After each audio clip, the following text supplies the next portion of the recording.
Je suis Émilie Canap, la directrice des médiathèques de Vitrolles.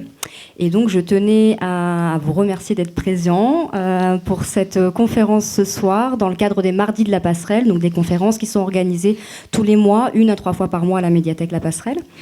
Je suis aussi très heureuse d'accueillir une nouvelle fois notre partenaire des livres comme des idées dans le cadre des cycles de conférences, là pour le coup du Collège de Méditerranée. Ma collègue en parlera mieux que moi.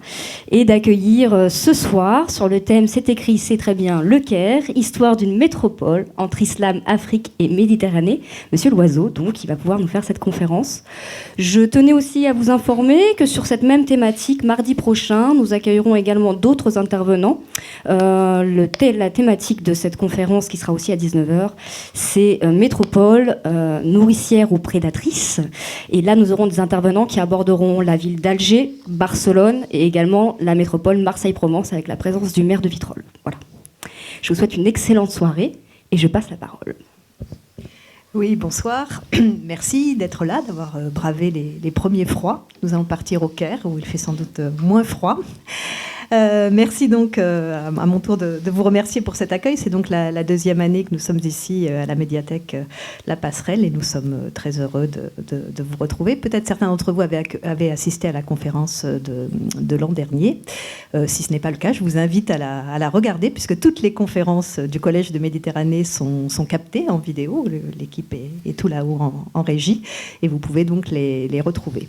Alors qu'est-ce que le Collège de Méditerranée ? Le Collège de Méditerranée est né il y a 3 ans à l'initiative de plusieurs jeunes chercheurs, à l'initiative première, je dirais, de Julien, qui est là, entouré d'autres chercheurs.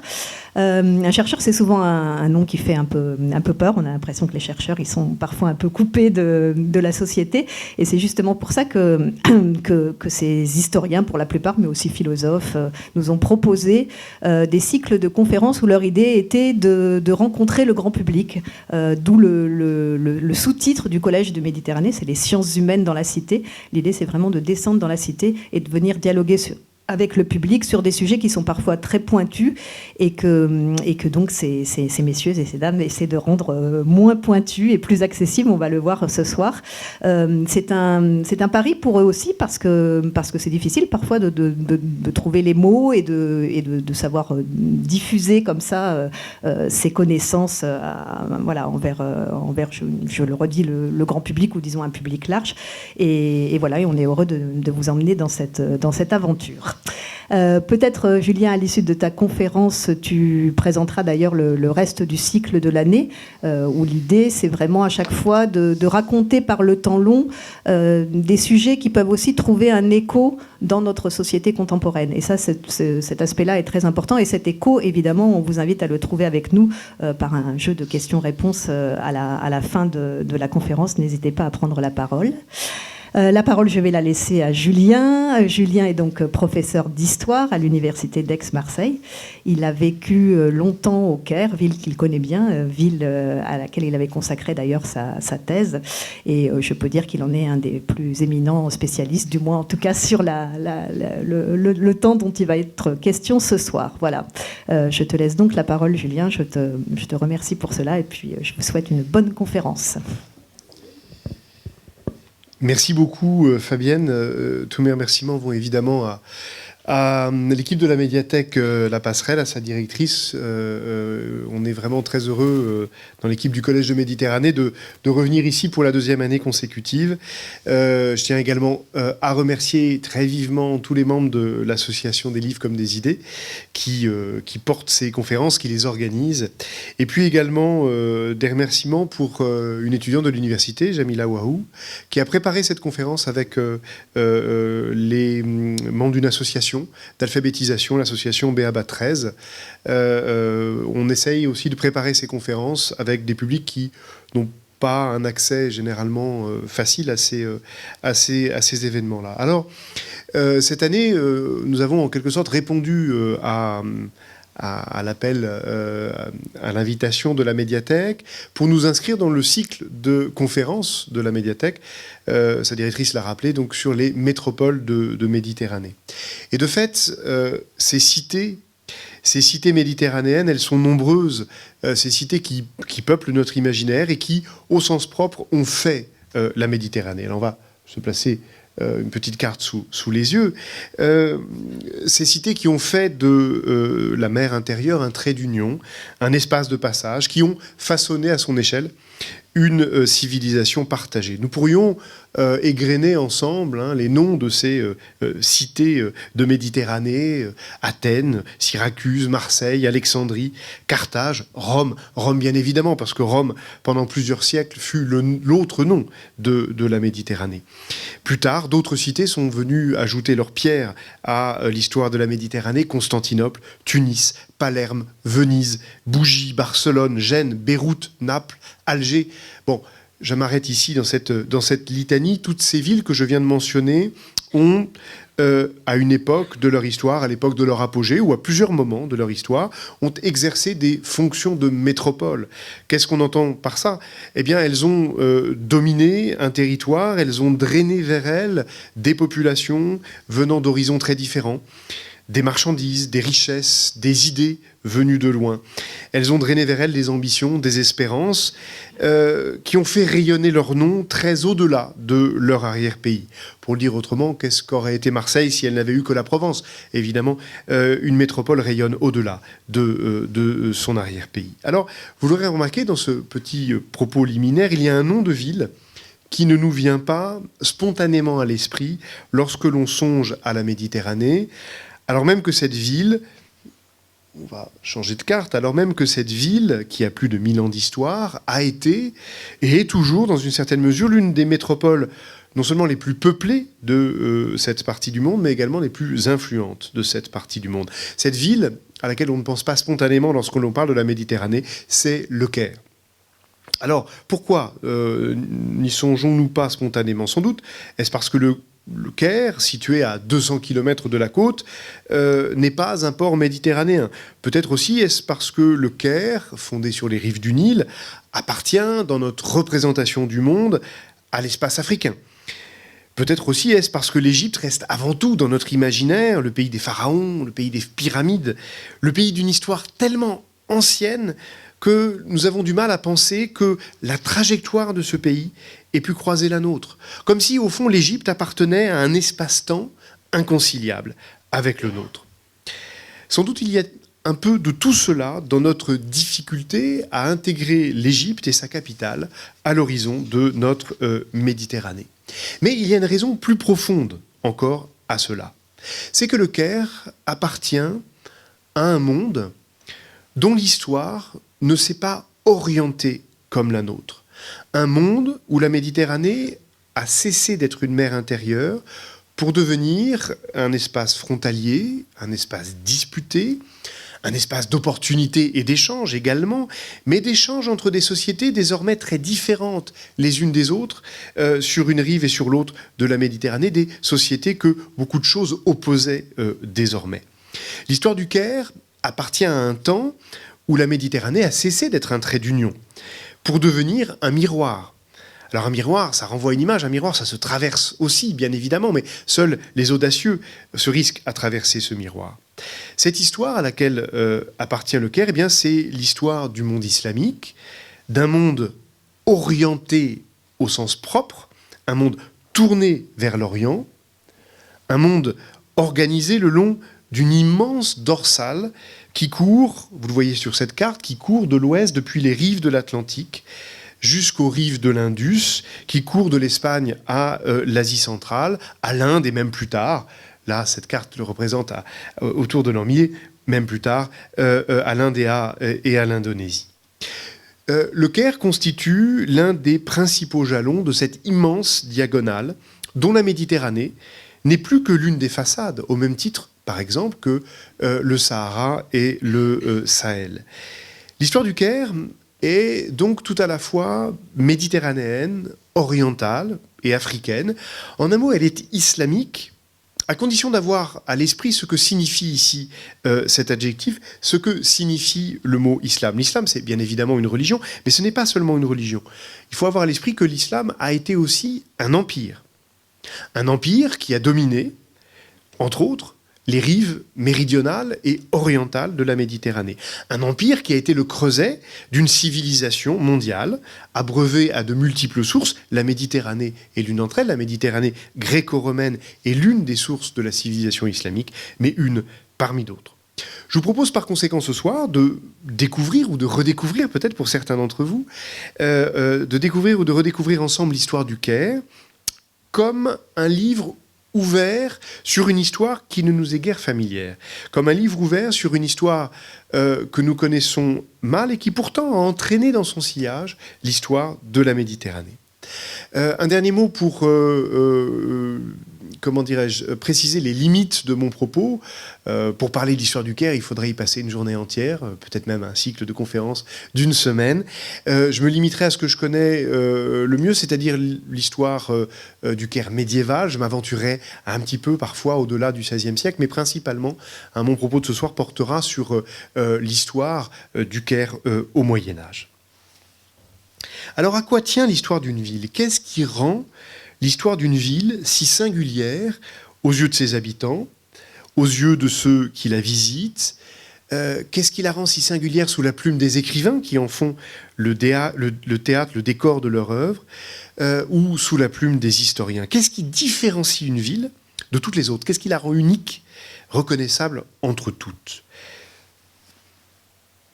Commençons par interroger à ce sujet une image, une carte du Caire. Une très belle carte du Caire qui est réalisée au début du XVIe siècle pour illustrer un recueil de cartes et d'informations sur les ports et les routes maritimes, principalement les ports et les routes maritimes de Méditerranée. Un livre qui s'intitule « Le livre des navigations ». Il est écrit en turc. En turc, c'est le Kitab-i Bahriye, livre composé en turc par un amiral de la flotte ottomane qui offre cet ouvrage, une fois achevé, en 1521, au sultan ottoman, donc à Istanbul.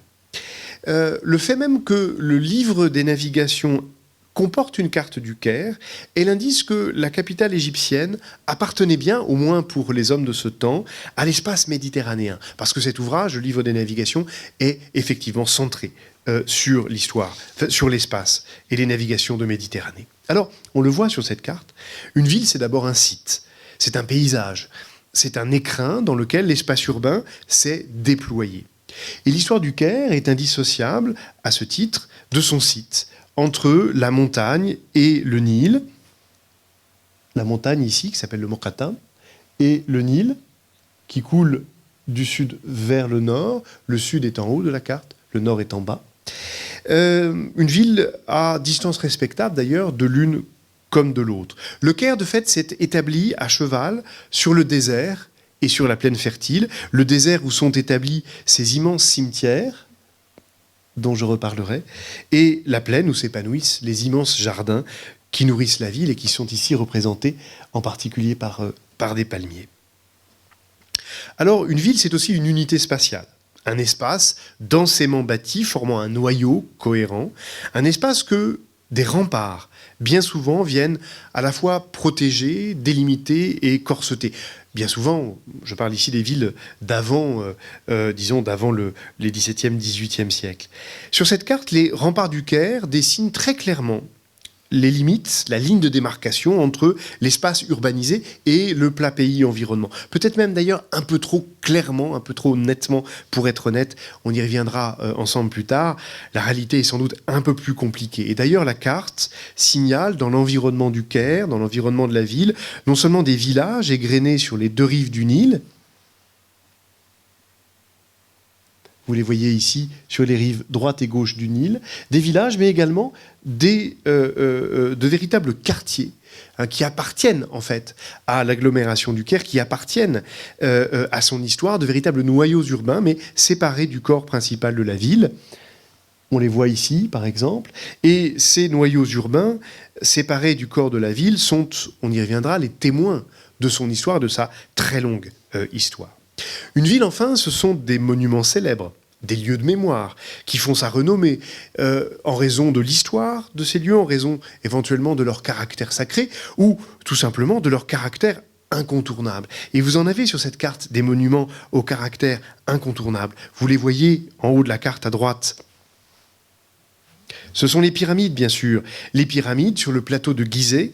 Les pyramides dont, à l'époque, nous sommes donc au début du XVIe siècle, on connaissait très mal l'histoire, mais néanmoins, même si on ignorait beaucoup de l'histoire de ces édifices, eh bien, ces édifices ne s'en imposaient pas moins comme une évidence dans le paysage. Et de fait, depuis le Moyen-Âge, dès le Moyen-Âge déjà, les pyramides étaient un lieu de promenade apprécié des habitants du Caire. On allait visiter les pyramides.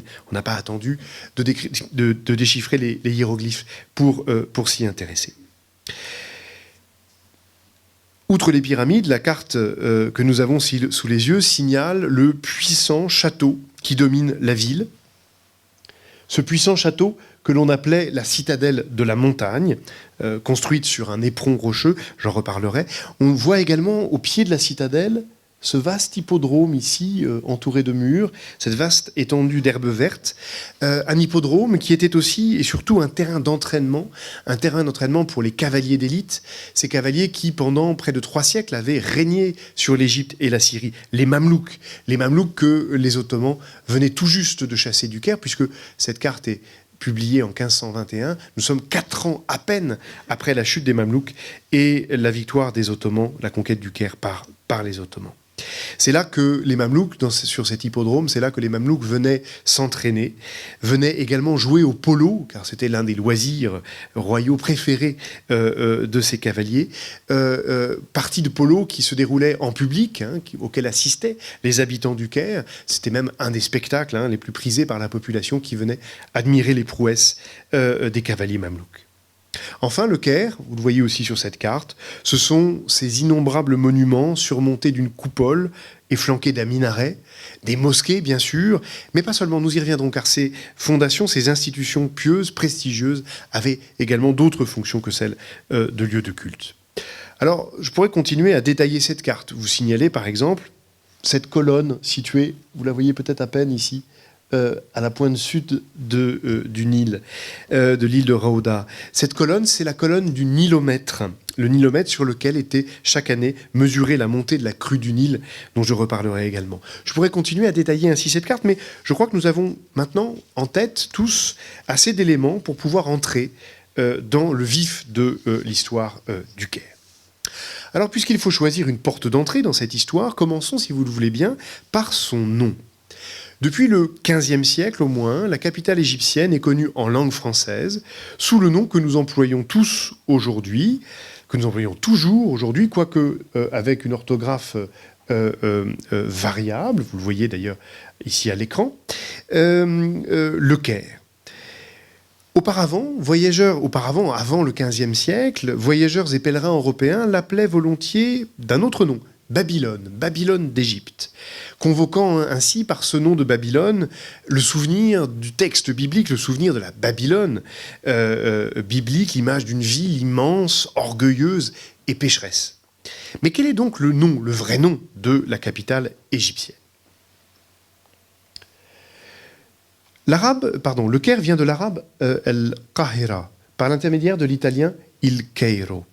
Et ce n'est certainement pas un hasard si ce sont des marchands italiens qui, les premiers, ont fait connaître le Caire en Europe. Génois, Pisans, Vénitiens avaient d'importants intérêts en Égypte, par où passait le très lucratif commerce des épices, le poivre en particulier, et la noix muscade, que l'on faisait venir de l'océan Indien, des îles de l'océan Indien, via la mer Rouge, et l'Égypte. Donc, en arabe, El-Qahira. El-Qahira signifie en arabe la victorieuse. C'est un mot qui a bien d'autres synonymes. Par exemple, Al-Mansoura, qui est un nom que l'on a donné aussi au Moyen-Âge à de très nombreuses villes dans le monde islamique. Mais Al-Qahira est aussi, en arabe, le féminin d'Al-Qahir.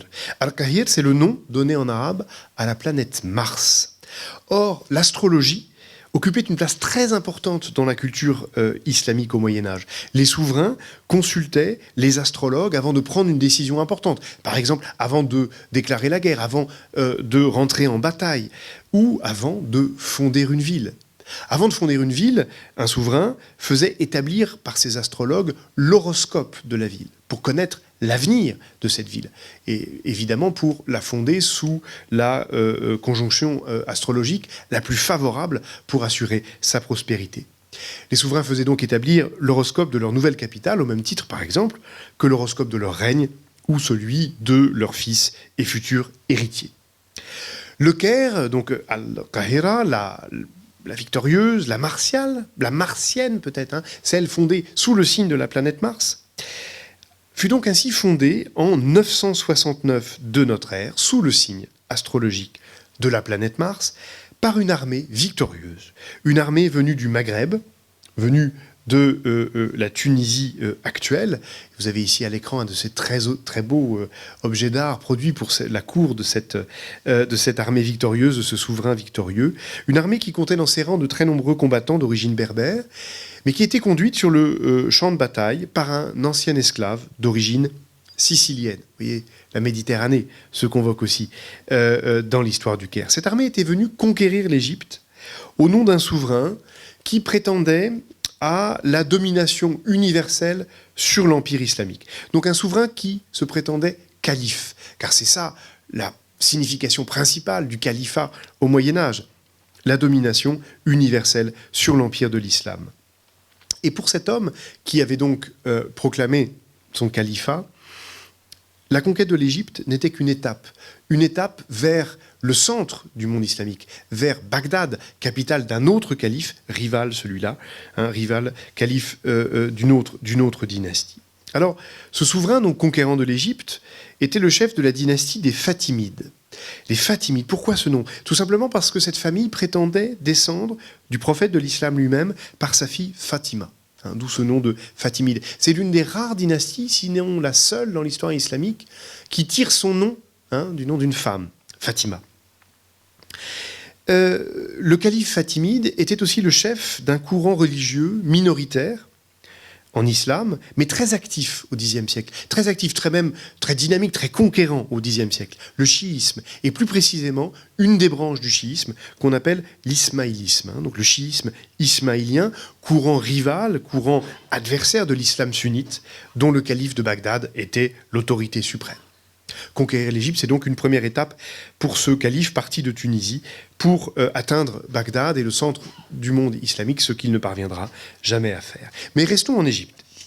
En Égypte même, les chiites étaient alors très minoritaires parmi les musulmans qui étaient eux-mêmes encore minoritaires, nous sommes au Xe siècle, au sein d'une population restée très largement chrétienne. Les chrétiens sont restés numériquement majoritaires en Égypte, sans doute jusqu'au début du XIVe siècle. Donc, lorsque le calife fatimide s'empare de l'Égypte, il décide d'établir sa résidence à l'écart de la population égyptienne. Il décide de s'installer non pas au sein de cette population musulmane égyptienne, mais à l'écart, dans une cité nouvelle, dans une cité palatiale, une cité palais, réservée à lui-même et à ses hommes, une véritable cité interdite, retranchée derrière les hauts murs de son enceinte, à laquelle il donna donc le nom d'Al-Qahira.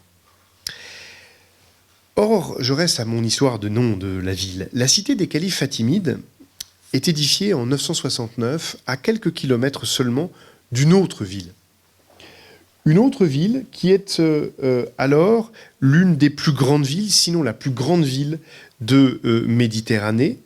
Une ville dont le nom a pourtant été oublié depuis, y compris par les Égyptiens eux-mêmes, parce que depuis le XVIe siècle, les Égyptiens l'appellent simplement le Vieux Caire, donc par opposition à Al-Qahira, le Caire, le Vieux Caire. Le Vieux Caire, son premier nom, son vrai nom, c'est Fustat. Fustat a été fondé 3 siècles avant Al-Qahira, en 641, lors de la conquête de l'Égypte par les Arabes, lors de ce grand mouvement de conquête. Vous avez ici une image, une image peinte qui ornait une des maisons de Fustat, mais qui est plus tardive que l'histoire de la fondation de Fustat. Fustat avait été fondée lors de la conquête de l'Égypte par les Arabes en 641, au cours de ce grand mouvement de conquête qui avait placé les Arabes à la tête d'un immense empire étiré de l'Espagne à l'Asie centrale. Et en 3 siècles d'existence, depuis 641, Fustat était devenue une ville extraordinairement prospère, grâce à la richesse agricole de l'Égypte, bien sûr, grâce également à la position centrale du pays, sur les routes, sur les itinéraires du grand commerce qui traversaient le monde islamique. Or, le formidable développement de cette ville, de la première capitale de l'Égypte islamique, en faisait une ville très peuplée, même s'il est difficile de donner un chiffre avéré. Une ville très peuplée. Elle était d'ailleurs fameuse chez les auteurs arabes pour la cohue et la foule qui se pressait dans ses rues. Elle était célèbre également pour ses immeubles à plusieurs étages, à une époque où c'était une rareté de construire des immeubles à plusieurs étages.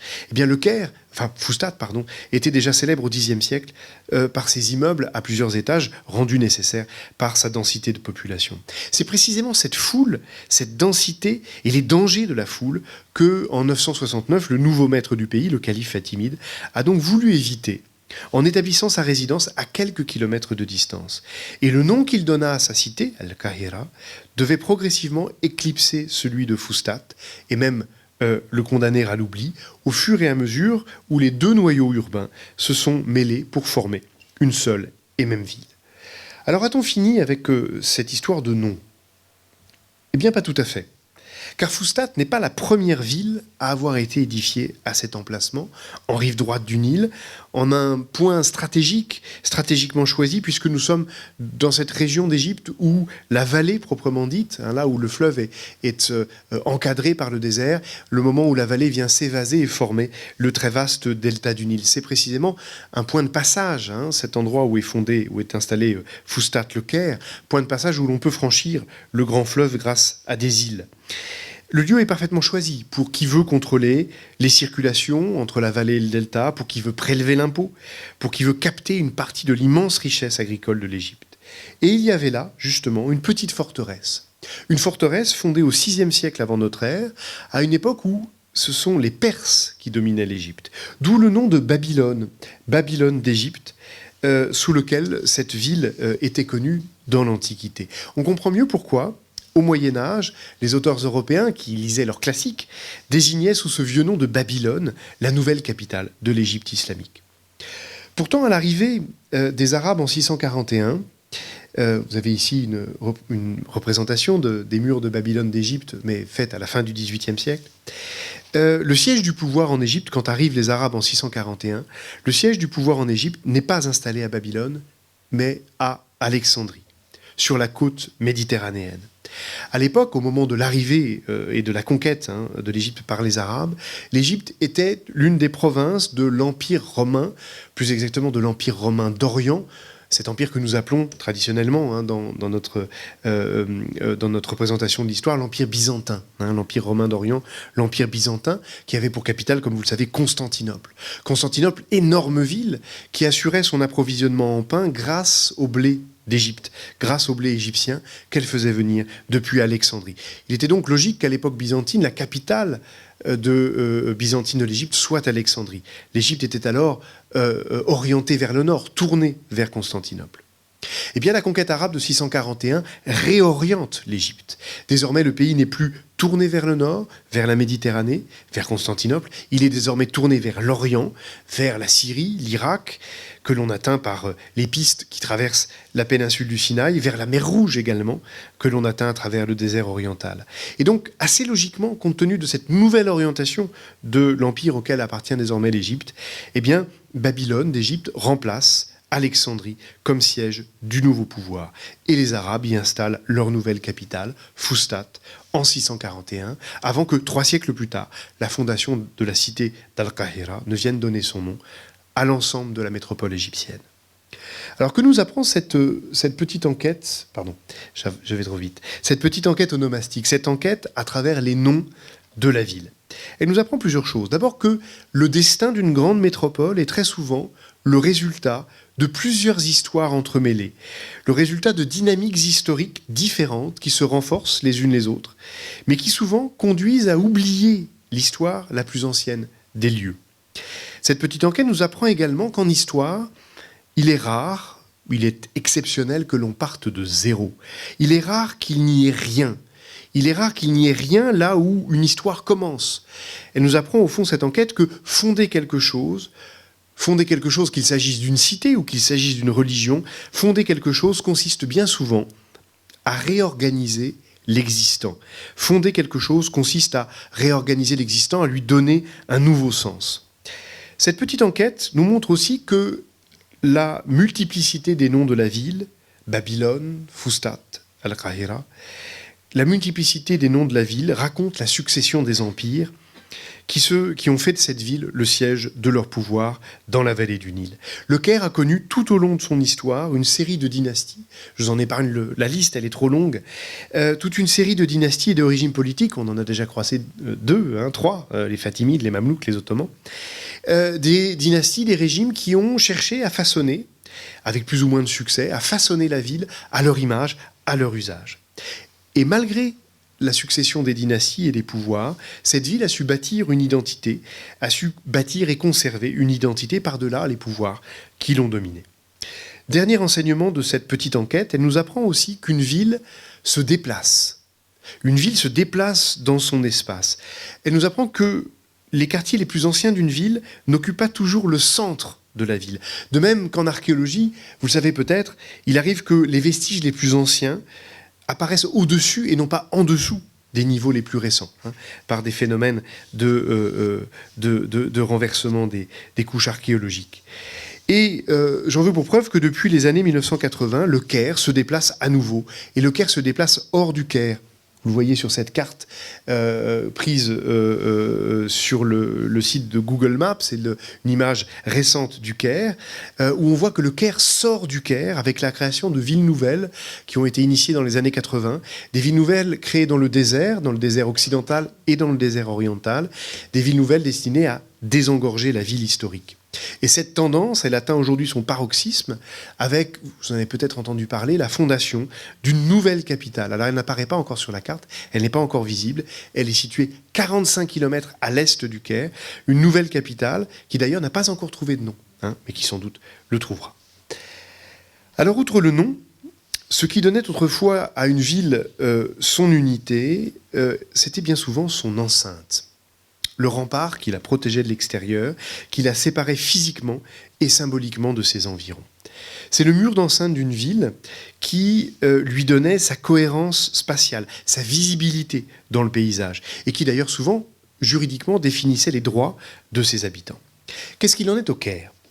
Eh bien, la question des remparts, des enceintes du Caire, elle est aussi complexe que l'histoire de son nom. En 641, les Arabes ont assiégé une petite forteresse, donc la forteresse de Babylone, qui avait été renforcée, en partie reconstruite à l'époque de l'empereur romain Trajan. Et il en reste encore aujourd'hui les vestiges d'une tour, c'est l'une des tours de la porte d'entrée de la forteresse de Babylone. Mais la nouvelle capitale que les Arabes construisent autour de Babylone est une ville sans rempart. C'est une ville ouverte vers le Nil, vers les campagnes, mais aussi vers le désert. Une illustration, c'est difficile de montrer à quoi ressemblait Fustat, car la ville a disparu. Il en reste tout de même des vestiges archéologiques qui ont été redécouverts à partir des années 1930. Vous avez ici, à l'écran, les vestiges de résidences aristocratiques construites au XIe, XIIe siècle, dont il ne reste plus que, évidemment, quelques vestiges, quelques épaves, au milieu de rien. Cette ville de Fustat était donc une ville ouverte parce que les nouveaux maîtres du pays se sentaient sûrs de leur force, sûrs du contrôle qu'ils exerçaient sur le pays et n'éprouvaient pas tout simplement la nécessité de construire un rempart. De ce point de vue, le paysage change en 969 avec la fondation d'Al-Qahira, avec la fondation de la cité palatiale des califes fatimides. Les califes fatimides avaient eu une première capitale en Tunisie, Mahdiya, une ville qu'ils avaient fait construire sur une péninsule séparée du reste du pays, juste par un passage étroit, donc à l'écart, physiquement à l'écart du pays. Eh bien, ils reproduisent au fond le même modèle en arrivant en Égypte, en créant leur cité, je le disais tout à l'heure, à l'écart de Fustat et en se retranchant à l'abri d'un rempart. Le premier rempart de la cité fatimide a été édifié en briques crues, donc des grosses briques séchées au soleil. Et évidemment, ce genre de rempart, eh bien, ça résiste assez mal à l'épreuve du temps. Et aujourd'hui, on ne peut plus le voir, ce premier rempart. En fait, on en a retrouvé des traces par des fouilles archéologiques, mais des traces absolument pas spectaculaires. On sait qu'il a bien existé. En revanche, à la fin du XIe siècle, les Fatimides ont fait refaire leur rempart. Et ils ont fait appel à des architectes qui, eux, savaient manier la pierre. Ils ont fait appel à des architectes et à des maçons arméniens.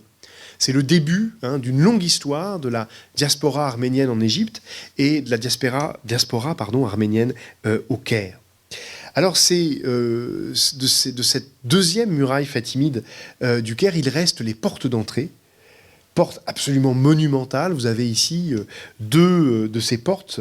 À gauche, Bab el-Futuh, la porte des conquêtes, et à droite, Bab el-Nasr, la porte du secours divin, du secours apporté par Dieu. Voilà deux de ces portes, il y en avait d'autres, qui commandaient l'entrée dans la cité fatimide. Des portes très imposantes et dont le rôle symbolique, je reviendrai tout à l'heure sur le rôle symbolique des portes, était très important. Qu'est-ce que les Fatimides voulaient abriter dans leur cité ? Eh bien, leur palais.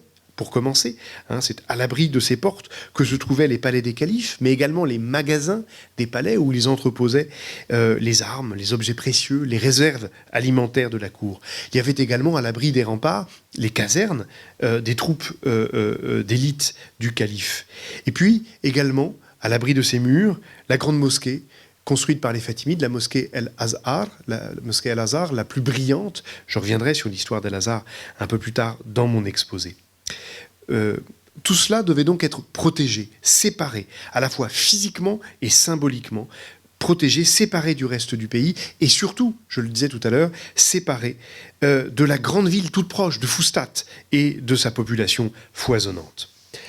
Ce qui veut dire que, à l'époque des Fatimides, nous sommes donc au XIe, XIIe siècle, l'espace de la capitale égyptienne n'était donc pas unifié par un seul et même mur d'enceinte. Bien au contraire, le rempart de la cité des califes avait pour but de la séparer du reste de la ville.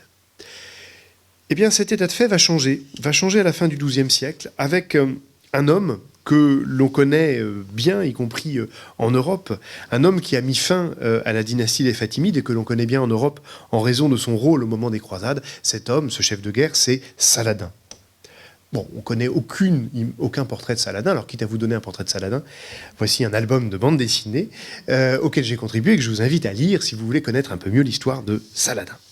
Alors c'est Saladin qui, en 1174, 3 ans après avoir mis fin au califat des Fatimides, lance le grand chantier des murailles du Caire. Le projet, c'est unifier l'espace urbain derrière un grand mur d'enceinte. De fait, le contexte militaire a radicalement changé. Depuis la fin du XIe siècle, des guerriers venus d'Europe se sont installés en Syrie-Palestine et menacent les positions des souverains musulmans. Ces guerriers, évidemment, ce sont les croisés, arrivés à Jérusalem en 1099. En 1168, le roi de Jérusalem, Amaury Ier, et ses hommes ont attaqué l'Égypte et ont atteint sa capitale et même incendié les quartiers de Fustat, quartiers non protégés, quartiers qui n'avaient pas d'enceinte, pas de rempart pour les protéger. Nous l'avons vu ensemble tout à l'heure. Alors Saladin lance ce projet d'un grand rempart du Caire dans ce contexte militaire, dans ce contexte marqué par la menace nouvelle des croisés. Mais il y a d'autres raisons à ce projet. C'est que Saladin, le sunnite, se méfie de la population de la capitale des Fatimides, ces califes chiites dont il a mis fin au règne en 1171. Autrement dit, le projet de Saladin répond à la fois à la nécessité de se protéger d'une agression extérieure, mais répond également à sa méfiance à l'égard de la population très nombreuse du Caire. Toujours cette méfiance du pouvoir à l'égard de la population urbaine. La volonté aussi de Saladin d'établir à l'écart, à l'abri d'une forteresse, ces troupes qui sont kurdes et turques, qui donc sont étrangères au pays, étrangères à sa population, et que le chef de guerre veut établir à l'écart. Alors ces différentes considérations donnent naissance à 2 chantiers monumentaux. Un rempart qui englobe à la fois les quartiers de Fustat et d'Al-Qahira, un rempart qui protège désormais l'agglomération sur 3 côtés. Le 4e côté, c'est le Nil, qui suffit à protéger la ville. Et donc, premier chantier, un grand rempart. 2e chantier, une citadelle. Une citadelle édifiée sur un éperon rocheux, à la fois pour commander le rempart, pour commander l'enceinte, pour protéger la ville des menaces extérieures, mais également, bien évidemment, comme je le disais à l'instant, pour surveiller le Caire et sa population. Alors le chantier de la citadelle prendra une 30aine d'années pour être achevé. Vous avez ici une représentation de la citadelle à la fin du XVIIIe siècle, depuis le désert, depuis l'extérieur, depuis l'est du Caire. Le chantier du rempart, vous avez ici une photographie récente du rempart de Saladin sur son parcours est, sur le front oriental du rempart. Le chantier du rempart, lui, ne prit que 4 ans, 4 années seulement pour enclore l'ensemble de l'agglomération de la capitale, l'ensemble de la métropole du Caire. Alors, on peut s'étonner de la rapidité de ce chantier.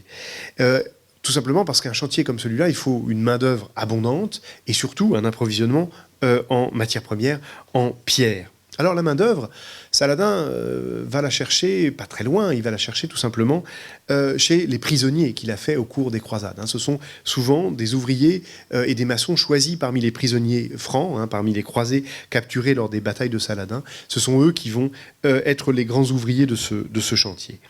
Et puis, eh bien, les pierres, il ne va pas les chercher très loin non plus. Il va les chercher de l'autre côté du Nil. Il va quand même falloir leur faire traverser le Nil. Il va les chercher dans une carrière de pierre d'un genre un peu particulier, parce que c'est une carrière où les pierres sont déjà taillées, à savoir les petites pyramides du plateau de Gizeh. Les petites pyramides qui ont été démantelées, dont on ne connaît aujourd'hui plus que les fondations, les pyramides des reines, ces pyramides, elles ont été démantelées en grande partie par Saladin dans les années 1170-1180 pour fournir son chantier en pierre de construction pour la muraille et la citadelle du Caire. Et d'ailleurs, les archéologues ont retrouvé dans la muraille des blocs inscrits de hiéroglyphes qui sont tout simplement les vestiges de ces pierres récupérées sur les grands monuments pharaoniques. Alors, la ville désormais du Caire, c'est avec la construction du rempart de Saladin, alors qui se voit mal sur cette carte, mais je reviens quand même à cette image puisqu'elle me sert tout au long de l'exposé. C'est une ville désormais à 3 pôles urbains. Foustat, l'ancienne ville des conquérants arabes, au sud, au bord du Nil. La cité des califes fatimides, Al-Qahira, ici dans la partie nord. Et 3e pôle, la citadelle de la montagne. La citadelle de la montagne qui attire les nouvelles constructions et qui suscite l'urbanisation des quartiers entre le sud de la cité fatimide et donc les murs de la citadelle. Alors, une organisation de l'espace puissante et structurée par un rempart commun. Et pourtant, cette nouvelle organisation de l'espace, aussi puissante soit-elle, est très rapidement dépassée, en moins de 2 siècles, dépassée par la croissance de la population de la capitale égyptienne. Nous arrivons à l'apogée médiéval du Caire, à un moment où il devient possible de se risquer à donner un chiffre de population. Le Caire, au milieu du XIVe siècle, nous sommes à la veille de la peste noire, cette épidémie qui va emporter un tiers de la population des villes, peut-être un tiers à la moitié de la population des villes dans l'ensemble du bassin méditerranéen, en Europe, en Afrique du Nord, en Orient également, c'est d'ailleurs d'Orient, d'Asie qu'elle arrive cette épidémie. Eh bien, à la veille de l'épidémie de la peste noire qui atteint le Caire en 1347, le Caire compte environ 300 000 habitants. Alors ça ne nous paraît pas beaucoup aujourd'hui, 300 000 habitants. C'est malgré tout, pour une ville médiévale, pour les conditions d'approvisionnement et de vie d'une ville médiévale, c'est tout à fait exceptionnel. Pour vous donner quelques points de comparaison, les plus grandes villes d'Europe à la même époque, les cités italiennes, Venise, Gênes, Milan peut-être, comptent 100, 120, 150 000 habitants. La plus grande ville d'Europe, Paris, comptait peut-être 200 000 habitants. Et encore, c'est l'estimation haute. On estime la population parisienne entre 80 et 200 000. On a du mal à avoir un chiffre très sûr pour le Moyen-Âge. 300 000 habitants, cela fait du Caire l'une des plus grandes villes du monde, tout simplement. Il faut aller en Chine à la même époque pour voir des villes au moins aussi peuplées ou plus peuplées que le Caire. Il faut aller en Chine ou en Amérique, avec Mexico plutôt au XVe siècle. Le Caire est donc devenu la plus grande ville de Méditerranée et l'une des plus peuplées du monde. Et cette forte croissance démographique a entraîné l'expansion de la ville hors de ses murs, la formation de nouveaux quartiers au-delà du mur d'enceinte, qui rend bien évidemment le mur d'enceinte beaucoup moins utile dès lors qu'il se retrouve au milieu des nouveaux quartiers. Est-ce que cela implique que les portes, les murailles ne jouent plus aucun rôle? Alors, il y a quelques épisodes militaires dans la vie du Caire qui nous rappellent que les portes servent quand même à quelque chose. En 1389, le Caire est assiégé par des émirs rebelles venus de Syrie. On ferme toutes les portes pour les empêcher d'entrer. Même chose en 1517 quand les Ottomans approchent. Mais le rôle des portes et des enceintes dans une ville qui a dépassé ces enceintes, ce rôle est peut-être plus symbolique que simplement sécuritaire. Et ce rôle symbolique, il faut que je m'y arrête, il est très important. D'abord, c'est aux portes du Caire, c'est aux portes des villes en général, que l'on paye ou que l'on payait les taxes sur les marchandises qui entraient dans les villes. C'est aux portes des villes que le gouverneur ou le souverain, lorsqu'il voulait accomplir un geste pour qu'il soit connu de tous, se plaçait à la porte des villes. On sait par exemple qu'un gouverneur du Caire décida, il était pris il souhaitait éliminer, faire disparaître le commerce du vin au Caire. Il n'y est évidemment jamais parvenu, avait décidé de saisir toutes les jarres de vin qu'il trouvait et de les faire briser précisément à l'entrée de la ville, devant cette grande porte, la porte de Zouaïla, Bab Zouaïla, au lieu symbolique des décisions du pouvoir mamelouk. C'est là, par exemple, que le souverain faisait accrocher la dépouille mortelle d'un ennemi ou sa tête coupée, à la tête coupée d'un rebelle qu'on lui avait fait venir, par exemple, des lointaines provinces de Syrie. On laissait à la porte de Zouaïla accrocher le corps des adversaires, la dépouille mortelle ou la tête, la tête coupée d'un rebelle. Lorsque les Ottomans prennent le Caire en 1517 et quelques mois plus tard, ils se saisissent de la personne du dernier sultan mamelouk, Tumanbay, ils vont le pendre. Alors, bien évidemment, pendre. Il faut savoir que les Ottomans coupaient les têtes, ils en coupaient beaucoup. Donc lorsqu'ils décident de pendre, c'est qu'évidemment, ça a une dimension infamante que n'a pas la décapitation. Ils décident de pendre le dernier sultan mamelouk, précisément ici, sous la porte, à la porte de Zouaïla. Nous avons, au fond, dans nos villes d'aujourd'hui, qui sont des villes ouvertes, embouteillées certes, mais ouvertes, nous avons perdu le sens de cette symbolique des limites urbaines. Une ville, au même titre qu'une maison ou qu'un lieu de culte, doit être protégée. Son seuil est un espace que l'on doit protéger physiquement, protéger également magiquement contre les ennemis invisibles. J'en donne juste une petite illustration. Nous sommes ici à l'intérieur de la porte des conquêtes, à l'intérieur de Bab el-Futuh. Et vous voyez à l'angle ici... alors, vous voyez derrière moi un narguilé abandonné, ça c'est pas très important. Ici, vous voyez ici un petit dôme, une petite coupole. Eh bien, ce petit dôme, c'est tout simplement un tombeau. Le tombeau d'un saint musulman, d'un soufi, inhumé à l'intérieur de la porte. Et les portes du Caire avaient comme ça la présence physique ou symbolique de saints personnages associés aux portes. Ils sont là pour protéger la ville, tout simplement, pour interdire aux forces du mal, aux forces mauvaises, aux forces invisibles d'entrer dans la ville. Donc voilà, ayons en tête cette idée que les portes, le rempart, avaient aussi cette forte valeur symbolique. Alors reprenons maintenant le questionnaire que je vous avais proposé en introduction en analysant la carte du livre des navigations, la carte du Caire de Piri Reis. On avait vu ensemble qu'une ville, c'est un nom. Une ville, c'est un espace unifié par des remparts. Une ville, c'est un site géographique également, et ce sont des monuments célèbres. Alors le site du Caire, parlons-en maintenant. Le site du Caire, je l'ai évoqué déjà à plusieurs reprises, c'est le site d'une ville établie entre la montagne et le fleuve, une ville établie entre le désert et la plaine irriguée. Mais la ville, vous le voyez sur cette carte, ne s'est pas développée au bord du fleuve. Ce n'est qu'à une époque récente, essentiellement le 19e siècle, que le progrès des techniques a permis de stabiliser les berges du Nil et de lancer sur le Nil des ponts pérennes, des ponts permanents, d'une rive à l'autre. Jusqu'à cette époque assez récente, donc jusqu'au 19e siècle, on traversait le Nil à la barque, ou, dans le meilleur des cas, et c'était le cas au Caire, sur un pont, mais un pont de bateaux, c'est-à-dire des bateaux liés les uns aux autres par des cordages, et qui permettaient donc de traverser sur un pont de bateau, de traverser le fleuve. Pourquoi cette technique des ponts de bateaux ? Eh bien, tout simplement parce que elle avait un grand mérite, cette technique, elle permettait de résister à la montée des eaux lors de la crue du Nil. J'en ai dit un mot tout à l'heure. Évidemment, c'est l'événement annuel au Caire, c'est l'événement majeur de l'année, la crue du Nil. La crue qui commençait au début de l'été et qui atteignait son paroxysme après 2 mois de montée au début du mois de septembre. Le niveau du fleuve s'élevait alors à plus de 8 mètres au-dessus de son plus bas niveau. La différence entre l'étiage et le sommet de la crue au Caire, évidemment c'est différent d'un point à l'autre de la vallée du Nil, au Caire c'est plus de 8 mètres à cette époque-là. La différence entre l'étiage et le maximum de la crue. Aussi, il faut imaginer un tout autre paysage pendant les mois les plus chauds de l'année. Un paysage envahi par les eaux. Comme sur cette carte postale, vous voyez les pyramides et la vallée du Nil à l'époque de la crue. Vous voyez que le Nil envahit les berges du Nil pratiquement jusqu'au pied du plateau des pyramides. Au Caire, ce sont les places du Caire qui se remplissent, qui deviennent des étangs. Les places qui deviennent des étangs, les places qui deviennent aussi des lieux qu'on ne traverse plus qu'en barque. La crue du Nil au Caire, c'est un événement que l'on scrute sur la colonne du Nilomètre. J'avais évoqué tout à l'heure cette colonne sur la carte de Piri Reis.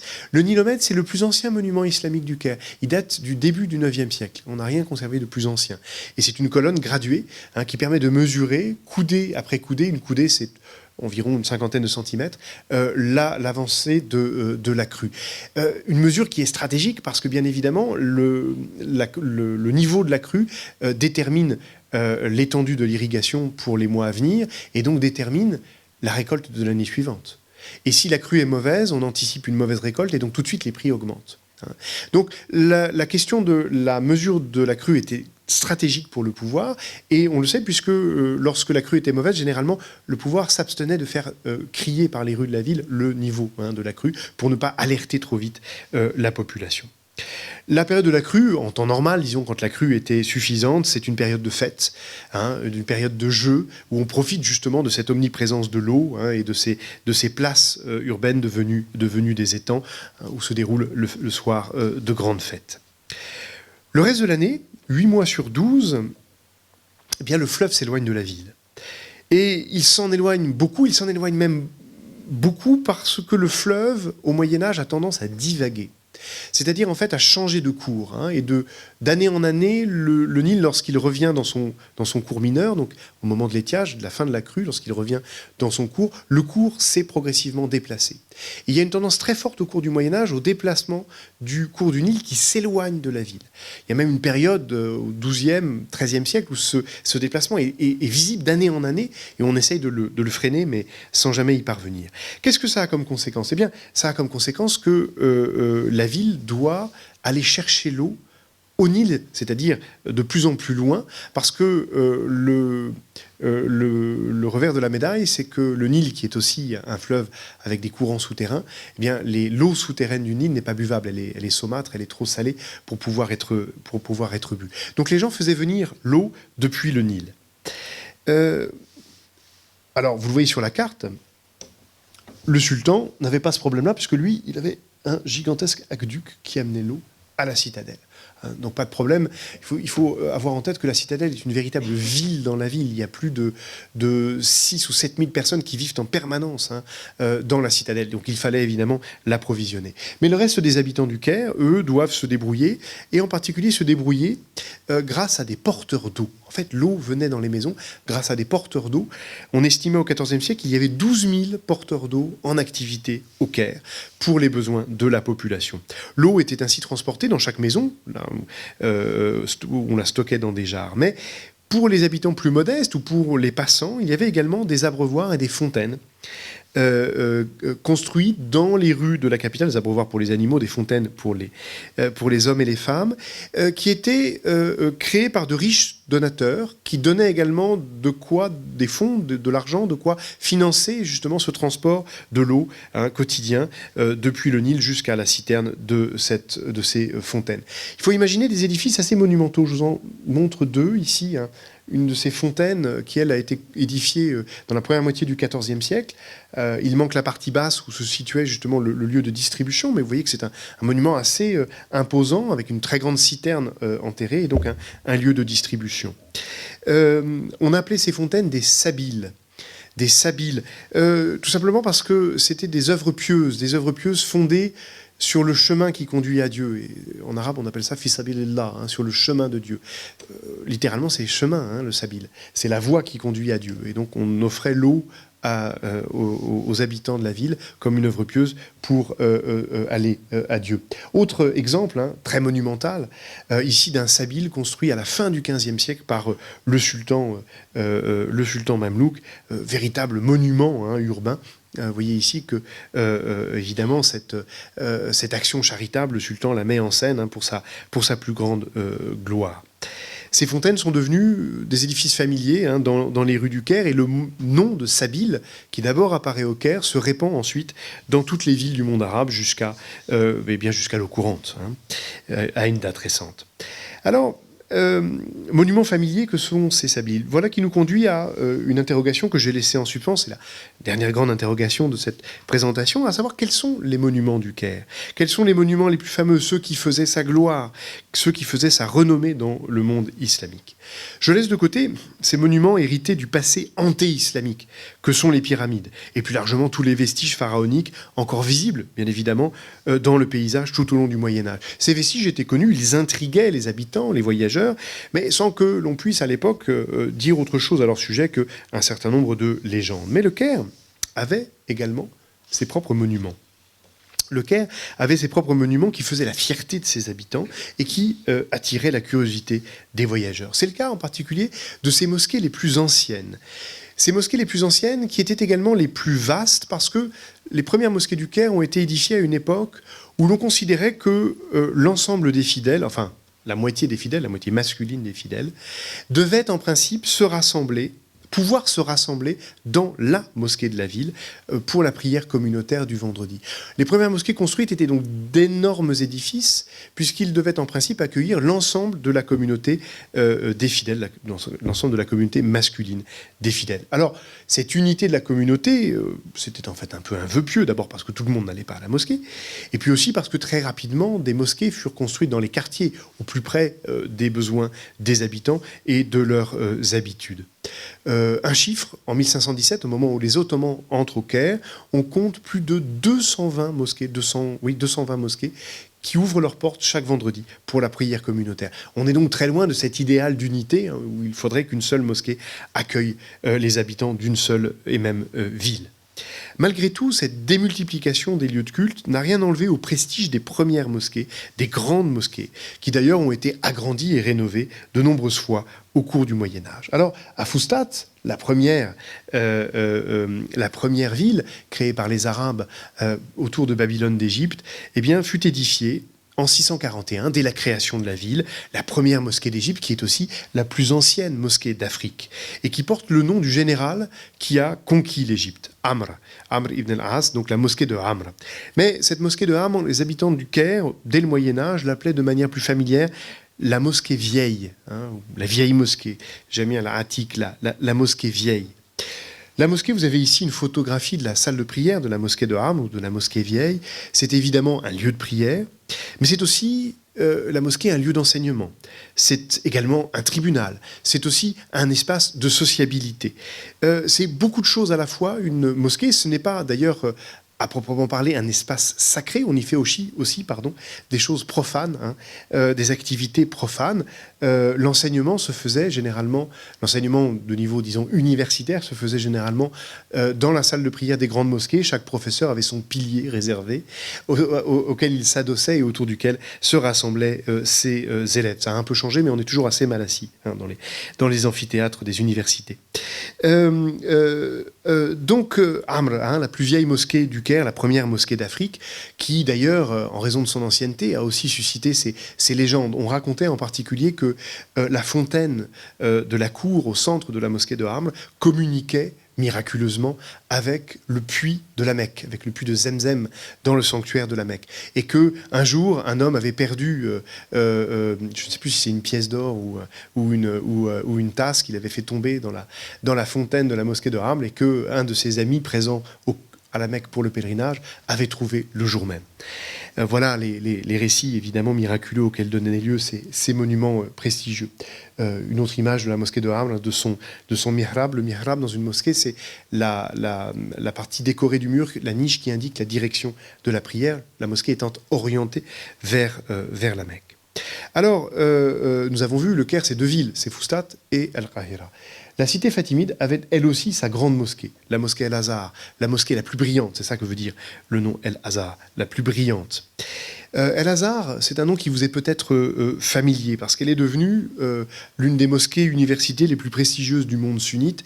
On considère même généralement que le recteur, le principal responsable de la mosquée El-Azhar, est la plus haute autorité de l'islam sunnite. Bon, l'islam n'étant pas organisé en église, c'est un privilège que tout le monde ne reconnaît pas au recteur de la mosquée El-Azhar, mais néanmoins, c'est une mosquée qui a un très très grand prestige dans l'ensemble du monde sunnite. Pourtant, la mosquée Al-Azhar a eu une histoire assez heurtée, une histoire assez compliquée. Rappelez-vous, elle est fondée donc à la suite de la fondation du Caire par les Fatimides. Les Fatimides sont chiites ismaéliens. Et c'est d'abord, Al-Azhar, un haut lieu de l'enseignement de l'ismaélisme. C'est là, dans cette cour, que les missionnaires ismaéliens sont formés avant d'être envoyés aux quatre coins du monde, ou presque, pour diffuser l'ismaélisme jusqu'en Inde, par exemple. Vous avez encore préservé dans la mosquée le premier mihrab de la mosquée fatimide avant qu'elle ne soit agrandie. Arrive Saladin en 1171 qui met fin donc au califat des Fatimides. Eh bien, logiquement, il fait fermer El-Azhar. El-Azhar est fermé et reste fermé pendant près d'un siècle. Et c'est seulement sous le règne des Mamelouks, près d'un siècle plus tard, que la mosquée est rouverte et restaurée. Pendant longtemps encore, elle reste un lieu fréquenté essentiellement par les plus pauvres et par les étrangers. Ce sont des étudiants étrangers qui s'installent à El-Azhar et qui commencent à faire grandir son prestige. Des Maghrébins, des Persans, des Yéménites et même des Éthiopiens musulmans qui viennent faire leurs études au Caire et qui s'installent à demeure à El-Azhar. Et puis progressivement, le patronage des élites, des Mamelouks, des émirs et sultans Mamelouks, qui vont construire, qui vont agrandir la mosquée, la doter de minarets, comme ici celui que vous avez à l'écran. Ce patronage de l'élite politique de l'Égypte Mamelouk contribue à renforcer le prestige de la mosquée El-Azhar, qui devient au XVIe siècle la principale mosquée-université d'Égypte. Alors je pourrais ainsi multiplier ces vignettes, ces portraits de mosquées qui ont fait la célébrité du Caire, mais on manquerait sans doute l'essentiel, parce que jusqu'à aujourd'hui, en effet, le lieu de culte musulman le plus cher au cœur des Égyptiens n'est pas à proprement une mosquée, enfin si, il sert de mosquée, mais initialement, au moment de sa fondation, ce n'était pas une mosquée. C'était ce qu'on appelle en arabe un mashhad, c'est-à-dire un mémorial, un martyrium, un mémorial, le mémorial de l'imam El-Hussein, petit-fils du prophète et première grande figure de l'islam chiite. Car c'est dans ce sanctuaire qui a été reconstruit de nombreuses fois. Vous avez ici ce sanctuaire tel qu'il se présente aujourd'hui, essentiellement reconstruit à la fin du XIXe siècle. Ce sanctuaire accueille une très précieuse relique, la tête de l'imam El-Hussein, ou l'une des têtes de l'imam El-Hussein, parce qu'il y en a d'autres ailleurs. Vous savez, les reliques, généralement, ça se multiplie. Eh bien, la tête de l'imam Al-Hussein était réputée avoir été conservée à Ascalon, sur la côte palestinienne, et lorsque les croisés firent le siège d'Ascalon, eh bien, les Fatimides ramenèrent au Caire cette relique et construisirent ce grand sanctuaire pour honorer la relique. Il faut savoir que la mosquée El-Hussein reste aujourd'hui un des lieux les plus chers au cœur des Égyptiens sunnites, alors même que le chiisme a disparu d'Égypte, en particulier pour le mouled, le maolid, l'anniversaire de l'imam El-Hussein. Vous avez ici la même mosquée, un soir de fête au moment de l'anniversaire de l'imam El-Hussein. Plus généralement, au-delà de ce cas particulier, ce sont les tombeaux des saints personnages de l'islam inhumés au Caire qui faisaient la célébrité de la ville au Moyen-Âge parmi les voyageurs et les pèlerins. Quand le grand voyageur marocain Ibn Battuta arrive au Caire, qu'est-ce qu'il va visiter? Les cimetières. Il va visiter les tombes des personnages, des saints personnages, des grands personnages de l'islam inhumés en Égypte. Donc le Caire avait des saints patrons, en quelque sorte, et surtout des saintes patronnes. Surtout des saintes patronnes, Saïda Nafissa, donc Dame Nafissa, Saïda Ruqayya, Saïda Zainab, qui sont des descendantes, des parentes du prophète de l'islam, mortes, décédées et inhumées au Caire, et dont les mosquées, vous en avez deux autres exemples, un autre exemple, pardon. Ça, c'est à l'écran la mosquée de Saïda Soukaina, autre descendante du prophète, fille ou petite-fille de l'imam Al-Hussein, j'ai un doute maintenant, qui sont les saintes patronnes du Caire et dont l'anniversaire est célébré avec de grandes fêtes qui réunissent des milliers ou des dizaines de milliers de personnes. La grande nécropole du Caire, installée à l'extérieur de la ville, dans le désert, qu'on appelle la Carafa, qu'on appelle aussi la Cité des Morts, était déjà célèbre au Moyen-Âge pour ses innombrables tombeaux de saints personnages. Tellement célèbre que l'on composait des guides de visite pour les pèlerins, pour qu'ils s'y retrouvent, pour qu'ils puissent trouver les tombeaux des saints qu'ils venaient visiter. Le prestige spirituel des cimetières du Caire attirait des mystiques du monde entier. On sait par exemple que de nombreux musulmans venus d'Afrique sahélienne, du Mali actuel, du Mali, du Niger, qui faisaient le pèlerinage à la Mecque, au retour de la Mecque, décidaient souvent de s'installer au Caire et de s'y établir pour le reste de leur jour dans ce grand cimetière où s'est donc formé au Moyen-Âge une communauté de musulmans africains. Alors avons-nous fait le tour des monuments célèbres du Caire? Il y en a d'autres, j'en laisse de nombreux de côté. Il faudrait également faire une place aux lieux saints des autres communautés religieuses présentes au Caire, aux Juifs d'obédience rabbinique ou karaïte, aux chrétiens d'obédience copte ou melkite. L'Égypte et le Caire en particulier étaient un lieu de pèlerinage pour des chrétiens venus du monde entier, d'Occident, d'Arménie, d'Éthiopie, qui se rendaient en Égypte sur les traces de la Sainte Famille. Vous connaissez peut-être cet épisode de la vie du Christ qui est mentionné d'une seule phrase dans l'évangile de Matthieu, mais qui est développé par la littérature apocryphe postérieure aux évangiles. C'est la fameuse fuite en Égypte de la Sainte Famille de Jésus et de ses parents, et dont progressivement au Moyen-Âge on fixe les étapes, les lieux, les haltes en Égypte et au Caire. Et vous avez à l'entrée du Caire, dans un village qui s'appelle Matarié, le lieu où la Sainte Famille s'est arrêtée, raconte l'histoire, à l'ombre d'un arbre. Alors vous avez ici à l'écran des fresques qui ornent une église construite à l'emplacement dans ce village à la fin du XIXe siècle, où l'on représente à la fois la fuite de la Sainte Famille et l'arbre auprès duquel elle s'abrite. Le baumier, c'est un arbre qui générait une sève, le baume, auquel on prêtait des vertus miraculeuses et dont on faisait commerce dans l'ensemble du monde occidental au Moyen-Âge. Alors, nous voilà arrivés au terme, presque, de cette visite du Caire. Et qu'avons-nous saisi de la ville? Alors, l'histoire de son nom, la description de son paysage, l'histoire de ses remparts. Nous avons visité ensemble quelques-uns de ses monuments les plus fameux. Autrement dit, nous avons saisi ce qui constitue d'ordinaire la matière d'un guide touristique assez bien documenté. Mais d'ailleurs, les voyageurs qui découvraient le Caire au Moyen-Âge ne procédaient pas autrement. Je me suis contenté ici de me glisser dans les pas de ces voyageurs et pèlerins qui découvraient le Caire, à peu près dans l'ordre où je voulais présenter. Mais j'en conviens, je l'avoue volontiers, le plus important nous échappe encore. Et le plus important échappe bien souvent au travail de l'historien ou de l'historienne. Le plus important, c'est quoi? C'est l'identité sensible d'une ville. C'est la façon, bien à eux, qu'ont les habitants d'y vivre, d'y aimer, d'y rêver, et qui laisse bien évidemment très peu de traces. Dans le tableau que je viens de brosser, il manque le plus important, il manque les gens. Écoutons ce qu'en dit le grand voyageur marocain Ibn Battuta qui arrive au Caire, d'après ses dires, parce que ses dires sont en partie mensongers, mais peu importe, en 1326. Alors vous n'arrivez peut-être pas tous à lire cette citation, je la lis pour vous. Ibn Battuta, ou plutôt celui qui écrit pour Ibn Battuta, vers 1355.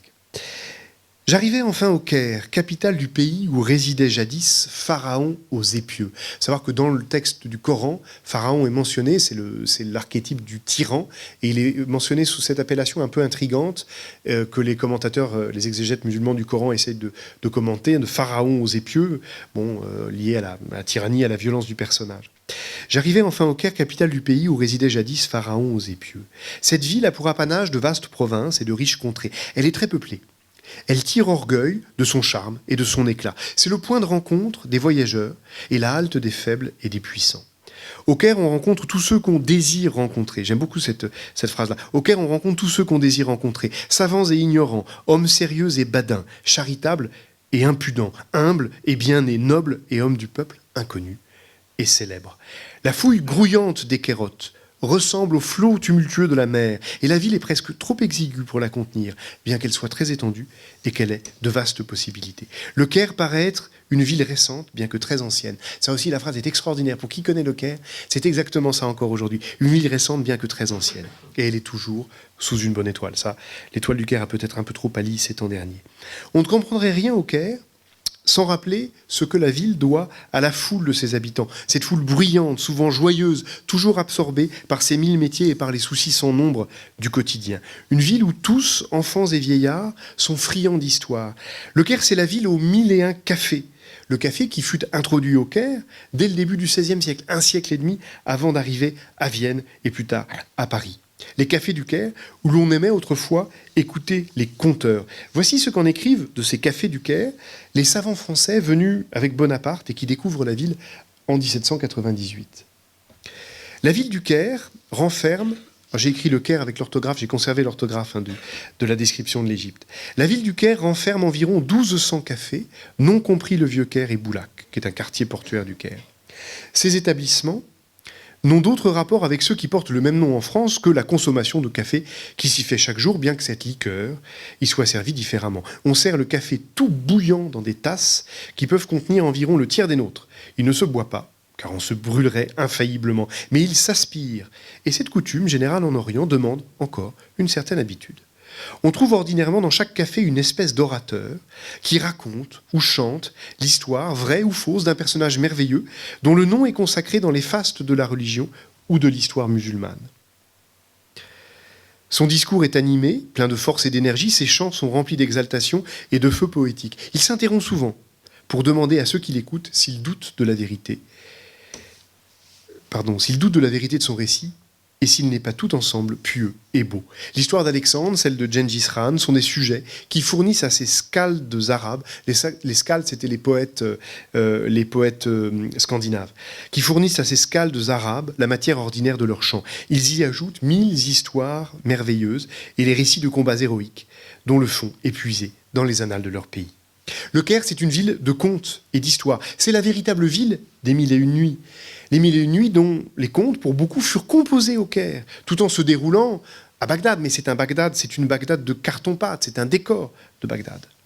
Le Caire, ville des 1001 nuits, le Caire, c'est enfin le spectacle sans fin de ces rues, de l'agitation de la ville qui se prolonge tard dans la nuit. J'aimerais laisser le dernier mot ce soir au grand romancier égyptien Naguib Mahfouz, né en 1911 au Caire, né dans le vieux quartier de la Gamaliya qui habite son œuvre. Naguib Mahfouz, prix Nobel de littérature en 1988, mort en 2006. Dans le passage que je vais vous lire, le personnage principal, c'est la ville. La ville, c'est le vieux quartier tel qu'une femme qui n'est encore jamais sortie de chez elle et qui va sortir de chez elle dans le roman. Le vieux quartier tel qu'une femme l'observe derrière un écran de bois tourné, ce qu'on appelle un moucharabier. Et vous avez ici à l'écran un très beau moucharabier du XVIIIe siècle. Le moucharabier donnait sur la fontaine de Bein el-Kasrain. Bein el-Kasrain, c'est ce vieux quartier au centre du Caire où se trouvaient les palais des califes fatimides. Bein el-Kasrain en arabe, ça veut dire entre les deux palais. Tout simplement parce que les palais des califes fatimides étaient composés de deux ensembles, le palais oriental, le palais occidental. Le moucharabier donnait sur la fontaine de Bein el-Kasrain et surplombait l'intersection de la rue du même nom, qui montait vers le nord, avec la rue de Nahassin, qui plongeait vers le sud. À gauche, la voie apparaissait étroite, sinueuse, tapie dans l'ombre épaisse des étages supérieurs où s'alignaient les fenêtres des demeures endormies, et celles, plus diffuses, des rez-de-chaussée profitant de la lumière, des lanternes à bras, des enseignes des cafés, ou d'une poignée de boutiques faisant nocturne jusqu'à la pointe de l'aube. Pour quiconque connaît le Caire, ces boutiques qui faisaient nocturne jusqu'à la pointe de l'aube font évidemment partie du paysage. À droite, la rue s'engouffrait dans une zone obscure, désertée par les cafés, au profit des grands magasins, fermant tôt leurs portes. Rien sur cette toile de fond n'accrochait le regard, hors les minarets des collèges de Kalaoun et de Barkouk. Je ne résiste pas à vous les montrer. Hors les minarets des collèges de Kalaoun et de Barkouk, fiers comme des silhouettes de géants montant la garde sous la voûte étoilée. Je vous remercie.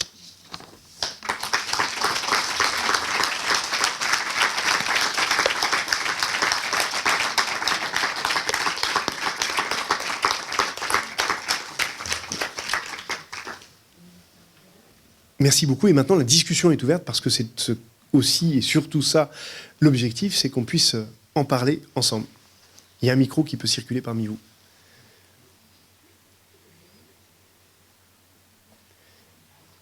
Est-ce qu'il y a des questions ou des commentaires, des interventions?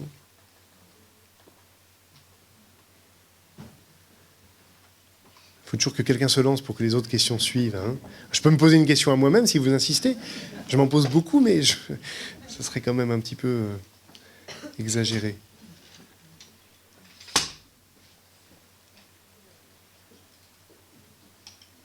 Pas de questions? Allez, James, allez-y. Quand Saladin a fait construire ces murailles qui ont englobé ces deux villes, avec les pierres des pyramides, est-ce que dans les pyramides, il y avait quelque chose? Est-ce qu'il y a des récits qui parlent de ce démembrement?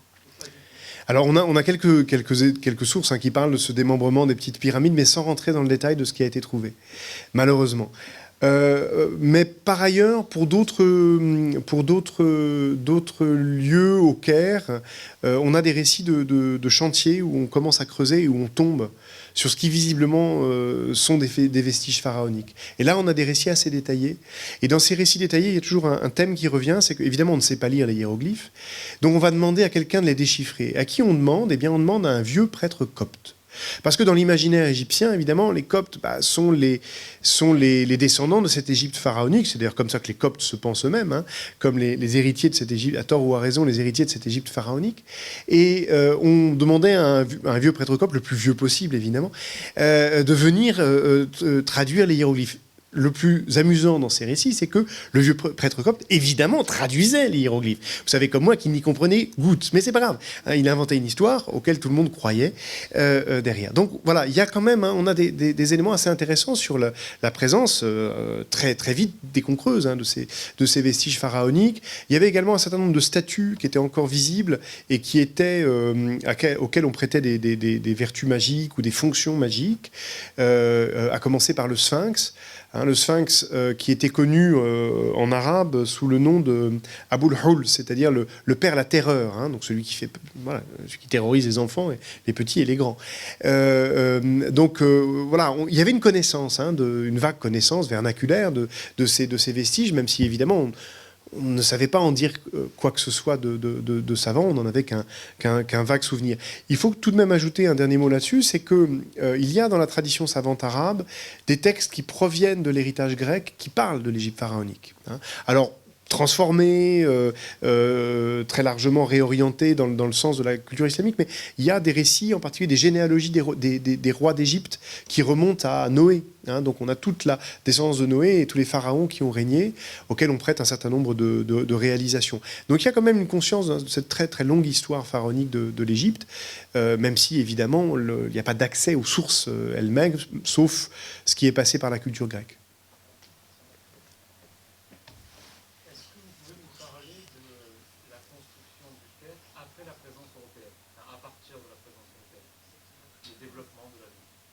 Alors, la présence européenne, première chose, déjà, premier commentaire, elle est ancienne, puisqu'au fond, il y a des Européens qui fréquentent le Caire déjà depuis le Moyen-Âge, hein, comme pèlerins, comme marchands, comme ambassadeurs. Donc, il y a une présence européenne assez ancienne.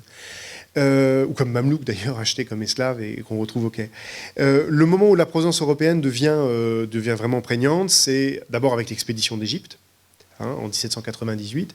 L'expédition d'Égypte qui a, pour l'histoire du Caire, un immense mérite, c'est qu'elle produit une cartographie moderne du Caire, qu'elle collecte en particulier la toponymie du Caire en 1798. On connaît les quelques 2780 noms de rues du Caire à la fin du XVIIIe, c'est extraordinaire évidemment, comme on a très peu de villes sur lesquelles on a une telle connaissance à la fin du XVIIIe siècle. L'expédition d'Égypte n'a pas beaucoup d'impact sur la ville du Caire elle-même. Les Français restent pas assez longtemps, alors ils aménagent quand même quelques lieux, mais ça n'a pas vraiment d'effet décisif. Le moment où le Caire se transforme, et là effectivement l'influence européenne est importante, c'est sous le règne de Mehmet Ali, qui est le pacha d'Égypte, donc le représentant du sultan ottoman, qui règne entre 1805 et 1848. Et Mehmet Ali est le premier, en fait, dans la foulée de l'expédition d'Égypte, mais à vouloir moderniser le pays, essentiellement pour le rendre indépendant d'ailleurs d'Istanbul et du sultan ottoman, le moderniser avec la création d'une industrie, avec la modernisation de la ville également. Et c'est sous Mehmet Ali que sont réalisés les premiers grands travaux de percement au Caire, où on va percer dans le tissu ancien de premières avenues qui vont aérer le tissu ancien, qui vont permettre une première circulation moderne. Hein.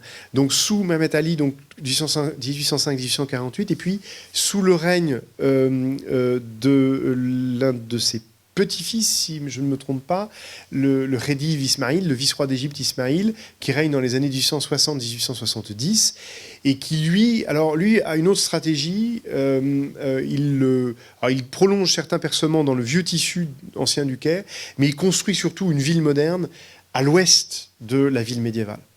Je vous ai dit tout à l'heure que le fleuve s'était progressivement éloigné du Caire. Il y a toute une zone urbanisable en fait à l'ouest du Caire médiéval et qui va être réurbanisée dans les années 60-70 du 19e siècle avec pour modèle le Paris haussmannien. Le Khedive Ismaïl est venu à l'exposition universelle de Paris en 1861 et va revenir de Paris avec l'idée de faire du Caire le Paris de l'Orient. Hein. Et il fait édifier un certain nombre de symboles de cette ville moderne, entre autres un opéra. L'opéra du Caire, qui est construit sur le modèle des opéras européens, donc là aussi, modèle architectural. Il fait venir évidemment également des musiciens, des chefs d'orchestre, des chanteurs européens. L'opéra du Caire qui brûle lors du grand incendie du Caire en 1952, au moment de l'avènement, de la fin de la monarchie, de l'avènement des officiers libres. Donc l'opéra a disparu. Une bonne partie de ces quartiers ont disparu, entre autres parce que entre les années 1910 et les années 1930, le Caire s'est considérablement enrichi. C'est une ville qui est vraiment très dynamique, et donc ces quartiers des années 60-70 du 19e siècle sont reconstruits. Et vous avez le Caire Belle Époque, le Caire Art Nouveau, qui est avec vraiment des immeubles Art Nouveau absolument extraordinaires, qui eux existent toujours, qui se sont beaucoup dégradés dans les années 70-80 du XXe siècle, et qui aujourd'hui commencent à être remis en valeur. Il y a tout un travail qui est fait actuellement de réhabilitation des immeubles de Ouest-el-Balad, c'est-à-dire du centre-ville du Caire, qui avait été vraiment laissé à l'abandon avec des loyers type loyer de 48 en France, hein, donc vraiment extrêmement modiques, qui ne permettaient plus l'entretien des immeubles. Mais il y a une ville qu'on peut qualifier d'européenne, parce que en fait, elle a été construite par des architectes européens qui très souvent venaient faire leurs premières armes. Les jeunes architectes français, italiens commençaient leur carrière en construisant un immeuble au Caire. Et d'où aussi une créativité absolument extraordinaire. Vous avez vraiment des immeubles tout à fait spectaculaires qui datent de ces années 1910, 1920, 1930 et qui sont vraiment un patrimoine tout à fait exceptionnel.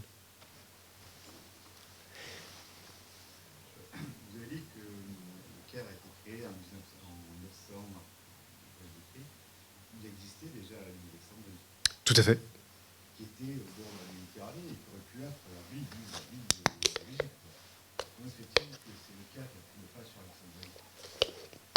Alors, il y a plusieurs raisons à cela. Je vais revenir sur une des cartes que je vous ai montrées. Au début de mon exposé, excusez-moi, c'est un petit peu long, mais... Voilà, on va revenir à cette carte-là. Alexandrie, effectivement, c'est la grande ville d'Égypte, au moment où les Arabes s'emparent de l'Égypte. Et le conquérant, Amr, celui qui va fonder la première mosquée d'Égypte, à l'emplacement de ce qui sera le Caire, donc à Foustat, puis le Caire, Amr souhaite dans un premier temps s'installer à Alexandrie. C'est le calife, donc son souverain, qui le lui interdit. Alors dans la tradition historiographique, les motifs sont un peu fallacieux, des raisons religieuses. Profondément, en fait, la peur qu'avait le calife, c'était de voir son général prendre beaucoup trop d'importance et d'autonomie. Alexandrie, c'était le risque de voir l'Égypte, qui venait à peine d'être prise, faire sécession. Et être complètement en fait autonome par rapport à l'empire qui est en train de se constituer. Par ailleurs, Alexandrie est exposée, puisque c'est un port, que les Byzantins sont maîtres de la Méditerranée orientale. Les Arabes vont essayer de développer une flotte, mais les maîtres de la Méditerranée orientale, ce sont les Byzantins, qui d'ailleurs réussissent pendant quelques mois à réoccuper Alexandrie, qui n'est vraiment définitivement conquise que dans un deuxième temps. Donc Alexandrie est facilement menacée. Tant que les Arabes ou les pouvoirs islamiques qui vont les remplacer n'ont pas une maîtrise vraiment puissante de la mer. Les Fatimides auront une maîtrise de la mer, mais avant eux, la mer est dangereuse. Et après eux aussi, d'ailleurs, la mer est souvent source de danger. Donc Alexandrie est exposée. Et puis il y a cette autre raison que j'avais un petit peu évoquée tout à l'heure, c'est-à-dire que désormais, au lieu d'être orientée nord-sud, l'Égypte est vraiment liée à une orientation ouest-est. Elle est tournée vers la Syrie, l'Irak, elle est tournée vers le Proche-Orient. Et ce qui compte désormais le plus, au moment de la création de Foustat puis du Caire, ce sont les routes terrestres, les routes continentales, beaucoup plus que les routes maritimes. Ça explique pourquoi Alexandrie n'a pas été la capitale de l'Égypte. Il y a une raison aussi, mais qui va dans le même sens, qui est liée au contrôle politique et fiscal du pays. Sans doute les Byzantins avaient-ils une maîtrise assez forte de l'Égypte pour se permettre d'être à Alexandrie. Ils avaient des relais dans le pays, l'impôt rentrait bien. Les Arabes, quand ils arrivent, le but c'est que pouvoir prendre la suite des Byzantins et la suite de l'impôt byzantin. Et si on veut contrôler le pays, on est beaucoup mieux placé quand on est au niveau du Caire.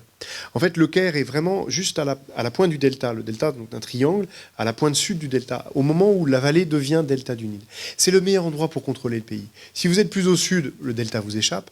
Si vous êtes dans le delta, la vallée est compliquée à contrôler. Donc en termes de contrôle de la totalité du pays, c'est l'emplacement le plus stratégique, si vous voulez. Donc tout ça mêlé fait que Alexandrie n'est plus la capitale. Pour autant, ça c'est un point important, Alexandrie n'est pas abandonnée. Et elle connaît même d'ailleurs plusieurs phases de développement au Moyen-Âge, à nouveau au Xe siècle, un peu plus tard encore au XIVe, XVe. Au XVe siècle, c'est un port important, fréquenté d'ailleurs par beaucoup de marchands européens, vénitiens entre autres, qui ont un comptoir permanent à Alexandrie, qui ont ce qu'on appelle en arabe un fundouk, mais c'est passé dans les langues européennes, un fondouk, à la fois hôtellerie et lieu pour stocker les marchandises. Les Vénitiens, les Génois ont leur fondouk à Alexandrie. Donc ça reste, si vous voulez, économiquement, c'est pas la capitale économique du pays, mais au XVe siècle, c'est vraiment une ville très importante, Alexandrie. C'est par là que passe le commerce des épices, en fait, qui arrive de mer Rouge. Les marchands européens qui viennent acheter les épices n'ont pas le droit d'aller en mer Rouge. On comprend pourquoi, puisque évidemment c'est la position d'intermédiaire qui est la plus lucrative. Ils n'ont pas le droit d'aller en mer Rouge, ils ont juste le droit d'aller à Alexandrie ou à Damas ou à Beyrouth, mais pas dans l'intérieur. Et à Alexandrie, ils viennent acheter les épices que veulent bien leur vendre les marchands musulmans qui, eux, ont accès à la mer Rouge et à l'océan Indien. Ça, évidemment, ça ne marche que jusqu'au contournement de l'Afrique. C'est un des grands objectifs poursuivis par les Portugais quand ils cherchent à contourner l'Afrique, c'est d'accéder à l'océan Indien, ce qu'ils parviennent à faire à la fin du XVe siècle, sans avoir à passer par l'intermédiaire islamique. Contourner l'Égypte pour accéder aux épices. C'est un des objectifs. Et aussi, par là même, essayer de les battre et de récupérer Jérusalem. Parce que jamais oublier que même les marchands portugais n'étaient pas obsédés que par les épices et l'argent, mais aussi toujours par la foi.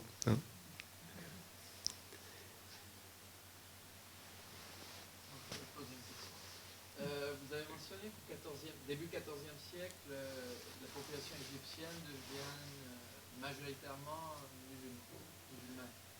En fait, est-ce que c'est lié à une politique réfléchie des Mamelouks qui, à cette époque-là, s'étaient déjà implantés? Parce que je sais que j'ai des amis libanais qui ont un souvenir, c'est pas du tout des historiens, mais qui ont un souvenir tragique de l'occupation mamelouk et qu'ils étaient anti-chrétiennes, pro-musulmans. Est-ce qu'il y a quelque chose comme ça, ou est-ce qu'il y a une immigration justement forte de mamelouks du Caucase qui sont ensuite islamisés? Alors, ils ne sont pas assez nombreux pour faire basculer le rapport numérique entre chrétiens et musulmans. Il y a deux processus. Il y a le processus que vous décrivez, c'est-à-dire que les Mamelouks ont eu par moment une politique anti-chrétienne. Très ponctuellement, c'est le cas dans la montagne libanaise, dans un moment où ils mènent une politique à la fois hostile aux chrétiens et hostile aux druzes. Il y a les Nusayrites. Il y a une politique anti-druze aussi des Mamelouks. Il y a un moment vraiment une guerre qui est menée contre les druzes et contre les maronites dans la montagne libanaise. Mais ça ne dure qu'un temps. C'est vraiment au XIIIe siècle. Après, les choses s'arrêtent. Il y a des moments effectivement où les Mamelouks ont une politique surtout en fait à l'égard des chrétiens qui travaillent dans leur administration. En fait, c'est surtout à l'égard des élites chrétiennes. À la fin du XIIIe siècle, les Mamelouks vont obliger les fonctionnaires chrétiens, qui sont très nombreux dans l'administration égyptienne, à se convertir à l'islam. ou sinon à abandonner leur poste. Il y en a un certain nombre qui se convertissent. Alors, ça non plus, ça ne suffit pas à faire basculer le rapport numérique, mais symboliquement, c'est assez fort, évidemment, et ça, il faut avoir en tête l'idée que dans les sociétés médiévales, c'est vrai, dans le monde chrétien comme dans le monde musulman, la foi n'est pas une question individuelle. Et quand on se convertit avec sa famille, avec son quartier, avec ses affidés, avec ses fidèles, ses clients, avec son village. Quand un village de la vallée du Nil se convertit, c'est pas une ou deux familles, c'est en fait le village qui bascule. Donc, les conversions individuelles entraînent en fait des conversions collectives. Et puis, je dirais qu'il y a un processus de plus longue durée, une lame de fond plus importante, qui est très difficile à comprendre et à expliquer, mais qui fait qu'effectivement, en particulier dans les campagnes, il y a un processus de conversion qui est engagé depuis longtemps et qui s'accélère au XIIIe siècle. Qui s'accélère, entre autres parce que y a des missionnaires, des soufis, qui vont faire du prosélytisme dans les campagnes pour pousser à la conversion à l'islam.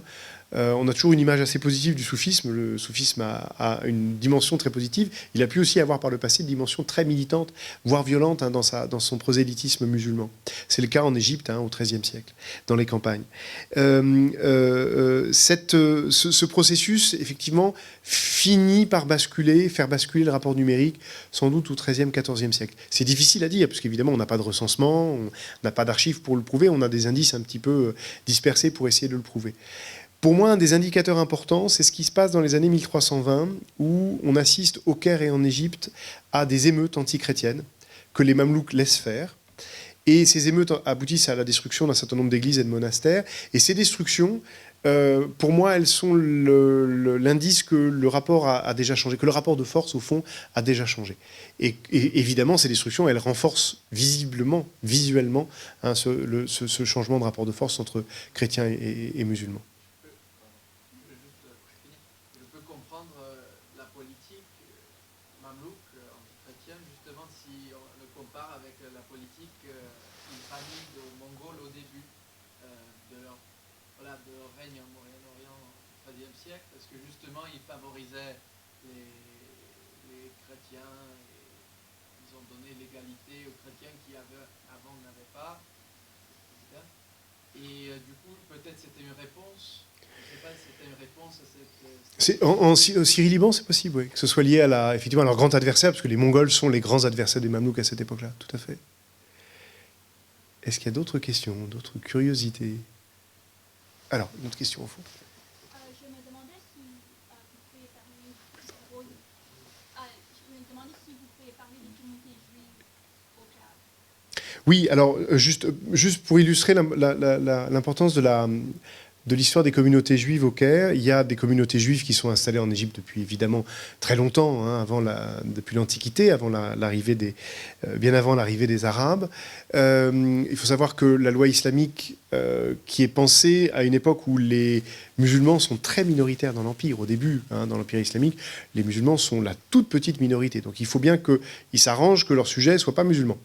Et d'ailleurs, ça les arrange que les sujets ne soient pas musulmans, parce que quand on n'était pas musulman, on payait plus d'impôts. Donc il ne fallait pas que les gens se convertissent à l'islam trop vite, parce que sinon l'impôt allait baisser. Bon, les recettes fiscales allaient baisser. Compte tenu de cette écrasante majorité de sujets non musulmans, la loi islamique a reconnu à certaines communautés religieuses des droits. C'est le cas des juifs, c'est le cas des chrétiens, c'est le cas des zoroastriens, qui avaient le droit de conserver leur lieu de culte. En principe, de ne pas en construire de nouveaux, mais ils pouvaient conserver leur lieu de culte et bien sûr conserver leur liberté de culte à condition de ne pas faire de prosélytisme. Il y a donc des juifs qui se maintiennent et des communautés juives qui vont se développer au Moyen-Âge. En fait, le monde islamique est un monde où les communautés juives se développent beaucoup, de manière assez spectaculaire au Moyen-Âge, beaucoup plus qu'ailleurs dans le monde, beaucoup plus qu'en Europe, évidemment, même s'il y a des variations aussi dans le monde islamique, en particulier au Maghreb et en Espagne, où les choses vont changer. La meilleure illustration de cette importance des communautés juives, ce sont des archives qu'on a retrouvées par hasard à la fin du XIXe siècle dans une synagogue de Fustat, du Caire, mais en fait à Fustat, la synagogue Ben Ezra. La communauté juive du Caire, à la fin du XIXe siècle, a décidé de reconstruire cette synagogue pour en faire une synagogue à l'européenne. Quand vous la visitez aujourd'hui, vous pourriez être à Prague, vous pourriez être dans une capitale européenne, ou à Vienne. Ils ont donc détruit leur vieille synagogue pour construire une nouvelle synagogue. Et en faisant les travaux, ils se sont rendus compte qu'il y avait une pièce dans la synagogue qui avait été murée, et dans laquelle ils ont trouvé des centaines de milliers de papiers. Alors d'où ça vient, ça? C'est que dans la tradition juive, on ne jetait pas un papier dès lors qu'il était écrit en caractère hébraïque. Parce que s'il y avait des caractères hébraïques, il était possible qu'il y ait le nom de Dieu écrit sur ce papier. Donc par principe, on ne jetait pas au rebut, aux déchets, des papiers écrits en caractère hébraïque. Et donc on les stockait en fait dans une pièce de la synagogue, et quand cette pièce était remplie, eh bien, on prenait les papiers et on allait les enterrer dans le cimetière de la communauté. Cette pratique d'enterrer les papiers, elle est pratiquée dans le monde juif jusqu'au début du XXe siècle. C'est bien documenté en Algérie, par exemple. On a des photographies de ces cérémonies d'inhumation des papiers de la communauté. Sauf que cette pièce qu'on appelait une guéniza, la guéniza du Caire, elle n'a jamais été vidée. Elle a été murée sans doute à la fin du XIIIe siècle et elle n'a jamais été vidée.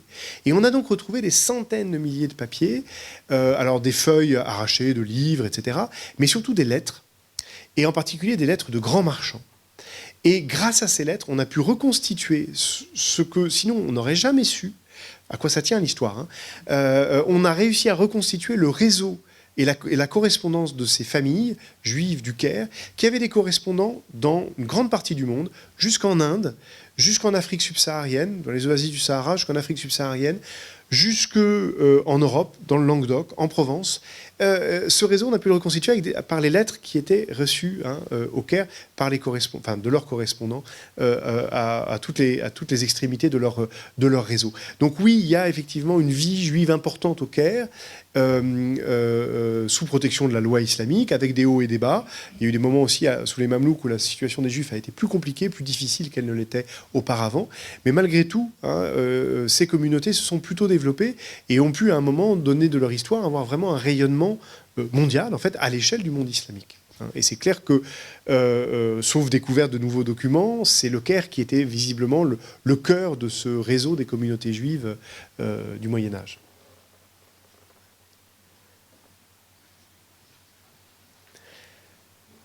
Oui. Vous avez parlé de la présence des Berbères au tout début de votre exposé. Vous pouvez nous dire leur origine et ce que vous avez.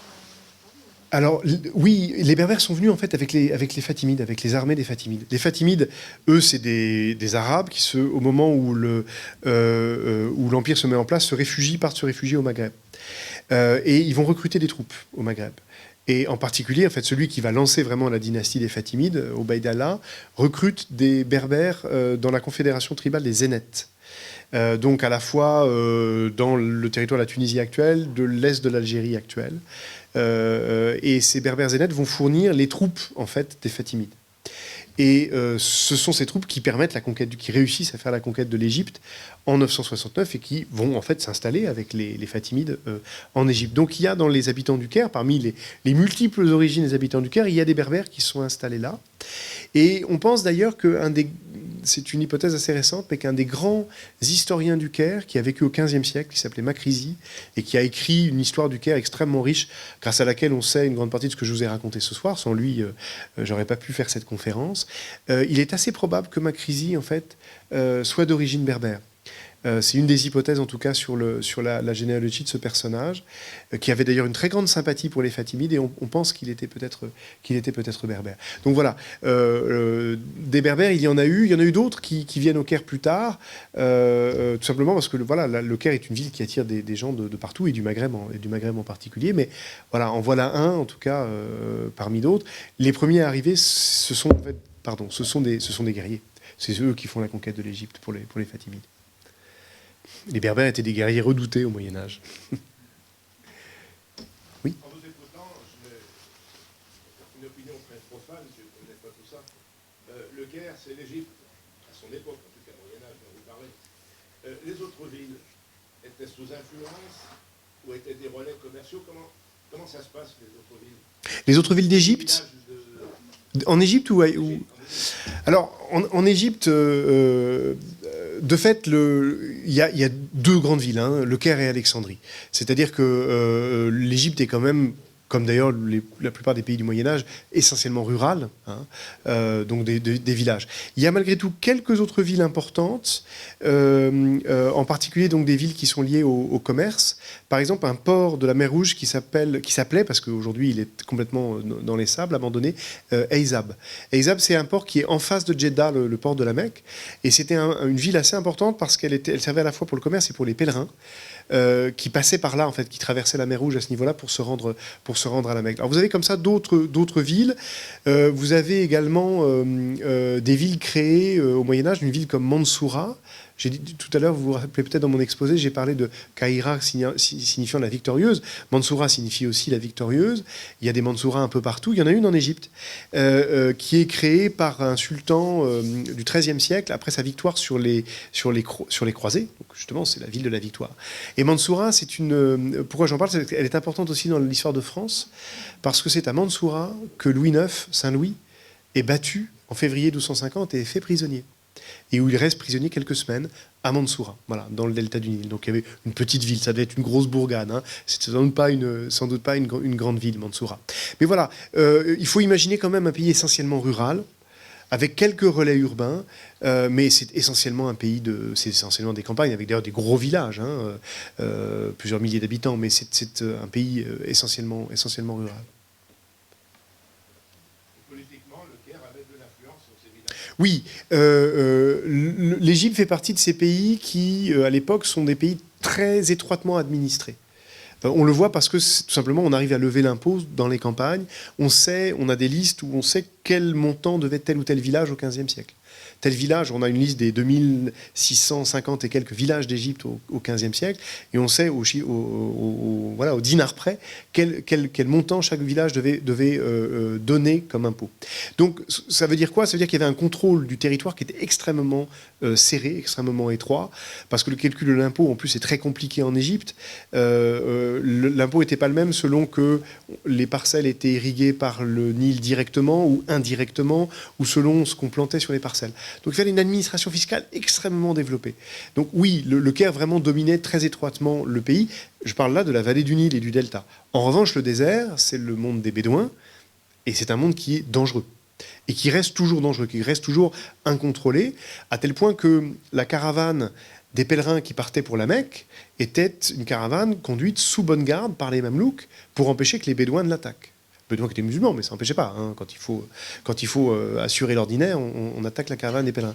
Donc, un pays très administré, mais dans un environnement hostile, pour des raisons géographiques, mais aussi humaines. Le monde des Bédouins est un monde qui reste incontrôlé au Moyen-Âge. D'ailleurs, jusqu'à une époque récente. Même aujourd'hui.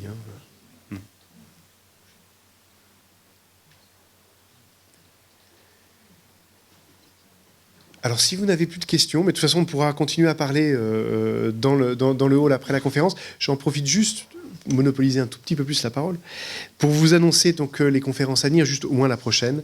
Les deux prochaines, le 28 février, à Marseille, au centre social Bernard Dubois, nous accueillons un historien tunisien, Sobhi Bouderbala, qui nous racontera les débuts de l'histoire de l'Empire islamique quand les documents racontent, c'est le titre de sa conférence, quand les documents racontent la formation de l'islam, et en particulier les documents papyrologiques. Et puis, le 28 mars, donc ça c'est le 28 février, 28 mars, au centre social Mer et Collines, à Marseille également, Aurélia Dussert, qui elle enseigne avec moi à l'université d'Aix-Marseille, nous racontera les babouches de l'explorateur, et avec le titre, ça donne envie d'y être, les babouches de l'explorateur, exploration et stratégie du déguisement au Maroc, 19e, 20e siècle. Alors ce programme, vous pouvez le trouver en ligne, mais également, vous avez sans doute pris en entrant ces petits programmes que je vous invite évidemment à diffuser. Il y aura 4 autres conférences d'ici le mois de mai. Merci beaucoup pour votre attention et votre venue ce soir.